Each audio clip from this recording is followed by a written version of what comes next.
Nesse nosso segundo vídeo, nós vamos abordar todos os procedimentos relativos à recepção dos examinandos ou aos candidatos. Depois de preparar a sala e tiver a postos, quando abrir os portões, você vai receber os examinandos ou os candidatos. E aí a gente tem alguns procedimentos que precisam ser realizados. O primeiro procedimento é conferir se aquele examinando ou candidato ele está alocado na sua sala. Você vai conferir isso através da sua lista de presença ou a lista de sala, que fica fixada na parte de fora da sua sala, que tem o nome de todas as pessoas que vão fazer a prova ali naquela sala. Você vai conferir se aquela pessoa está na sua sala.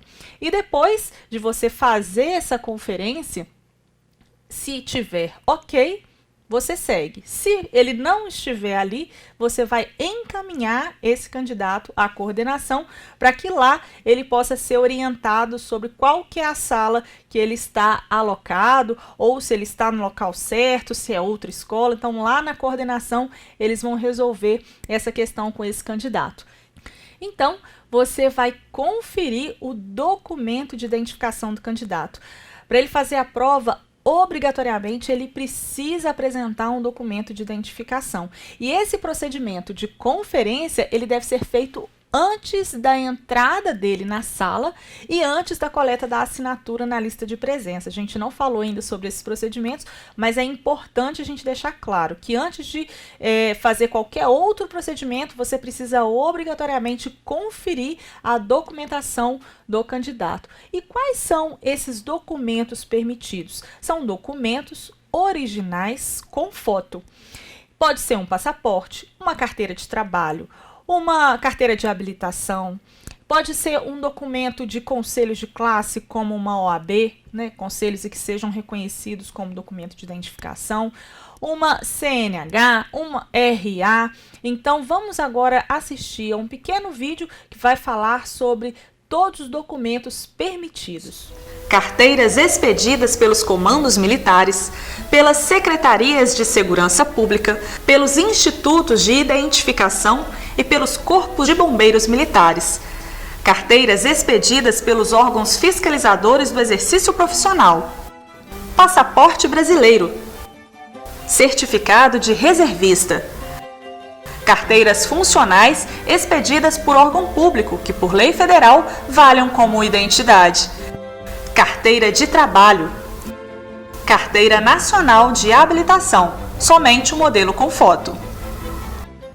Importante, em caso de dúvida em relação ao documento apresentado, chame a coordenação. Não precisa ficar em dúvida. Qualquer dúvida, chame a coordenação. Talvez seja um documento que você não conheça, que você ache diferente, um documento que você não consiga visualizar que a foto é daquela pessoa que está ali. Então é só chamar a coordenação que eles vão te ajudar a resolver essa situação. E também temos a correção cadastral. Depois que você viu que aquele candidato ou examinando está alocado na sua sala, que ele te apresentou um documento de identidade original com foto, que é aceito dentro do nosso edital, você vai ver se todas as informações estão corretas na sua lista de presença, se o nome dele está conferindo com o nome do documento, se o número do documento confere com o número que está na sua lista de presença, e se tiver qualquer erro, por exemplo, a pessoa chama João de Paula, e no documento só é João Paula, não tem o de. Então você vai fazer uma correção cadastral. E como que a gente vai fazer essa correção cadastral? A gente tem a ata de aplicação. No verso da ata de aplicação, a gente tem o campo de correção cadastral. Nesse campo, você vai marcar o que está errado, se é o nome, se é o documento, e em seguida, no quadro ao lado, você vai escrever a informação correta. Então, vamos imaginar que o candidato tenha feito a sua inscrição com o seu documento de identidade e os dois últimos dígitos desse documento esteja trocado, em vez de 41, está 14. Então, você vai marcar ali documento e vai escrever o número correto do candidato ao lado. É importante que fique claro que a correção cadastral é para documento ou informação que esteja errada. Pode acontecer de um candidato fazer a inscrição com seu documento de identidade, mas no dia da prova aparecer com a sua carteira de trabalho, por exemplo. E aí os números vão ser diferentes, não são números que estão errados. Então, esse caso não é um caso de correção cadastral. Nesse caso especificamente, você vai, na sua ata de aplicação, no item 3, relatar esse fato. Vai escrever lá que o candidato fulano de tal, inscrito sobre o número tal, fez a inscrição com o documento de identidade, número tal, mas no dia da prova apresentou a sua carteira de trabalho, número tal. Então, é um registro nesse caso, não é um caso de correção. A correção é só se houver erro, se o nome tiver alguma coisa errada ou se o documento estiver errado, ok? A única forma de um candidato fazer a prova sem apresentar um documento de identidade original com foto é se ele apresentar um boletim de ocorrência. Nesse caso, o boletim de ocorrência ele é suficiente para ele fazer a prova, mas você deve encaminhar esse candidato à coordenação, porque lá existem procedimentos de identificação especial que precisam ser feitos, ok?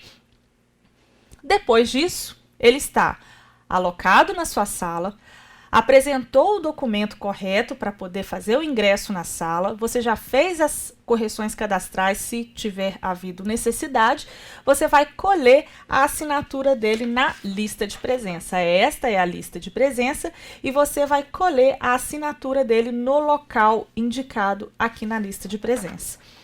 Essa assinatura, ela deve ser feita exatamente igual ao documento que ele apresentou. Então, se no documento tiver o nome por extenso, ele precisa escrever o nome inteiro. Se tiver rubrica, ele pode rubricar. Tem que ser igual ao documento apresentado.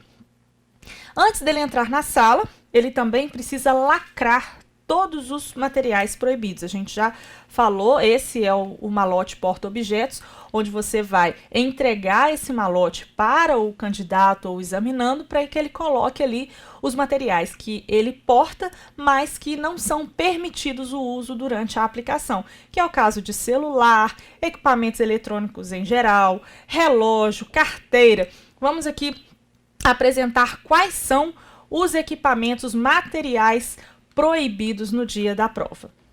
Antes de entrar na sala de aplicação de provas, os candidatos deverão lacrar os equipamentos eletrônicos e ou materiais não permitidos, inclusive carteira com documentos e valores em dinheiro no malote porta-objetos fornecido pelo fiscal 2. O lacre só poderá ser rompido após o candidato deixar o local de provas. Pode acontecer de, neste concurso ou exame, aparecer alguém portando uma arma de fogo. Nesse caso, especificamente, você deve encaminhar esse candidato à coordenação, porque também lá tem alguns procedimentos que precisam ser feitos. Todas as situações atípicas devem ser encaminhadas à coordenação. Qualquer dúvida que você tiver, qualquer situação que você fique inseguro em como resolver, não deixe de chamar a coordenação. Estando tudo certo, você pode encaminhar o candidato ou examinando para a sala de aplicação, onde ele vai sentar-se na mesa que tem, ou carteira que tenha o nome dele na etiqueta, ok? Lembrando que, a partir do momento que o candidato ou examinando está dentro da sala, ele só pode sair para beber água ou para ir ao banheiro após o sinal de início da prova, tá? Antes disso, não é permitido que ele utilize sanitários e bebedouros, ok? A não ser que seja um caso atípico, uma grávida ou alguma situação diferente, mas aí você pode trocar ideia com o seu coordenador. Vamos recapitular. Então, vamos recapitular os procedimentos de recepção aos candidatos. Vamos organizar aí as nossas ideias sobre tudo que a gente falou até agora. O primeiro item é você verificar se o candidato ou examinando está alocado na sua sala. Você vai verificar isso observando a sua lista de presença ou a sua lista de sala, se o nome dele consta ali. Se o nome dele constar ali, vai conferir o documento, que tem que ser original e com foto. ele está com o documento, está alocado na sua sala, vai fazer a correção cadastral. Pode ser que tenha o nome errado ou o número de documento errado, e aí você vai corrigir no verso da sua ata de aplicação. Depois vai coletar a assinatura dele na lista de presença e certificar que todos os materiais proibidos já foram lacrados no malote porta-objetos. E depois você vai orientá-lo a entrar na sala e sentar-se na carteira que tem o nome dele.